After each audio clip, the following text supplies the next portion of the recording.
दबीर कान है हम लोग, खतरे में कूदते हैं, तुम्हें मालूम नहीं? मालूम है, मगर कभी मलिहा जैसी लड़की आपकी जिंदगी में नहीं आई। हमने बहुत से दूसरे खतरे बर्दाश्त किए हैं। मैंने आपकी बात मानी। आपने मुझसे कहा था कि असल मर्द कभी अपनी औरत को नहीं छोड़ता। मैं अपने खानदान से लड़ गया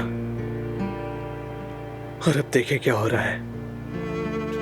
फैमिली लाइफ में तुम सुकून से सो सकते हो। जानते हो कोई तुम्हें धोखा नहीं दे सकता और तुम उसके लिए जान भी दे सकते हो। तुम्हें कभी किसी बात का पछतावा नहीं होगा।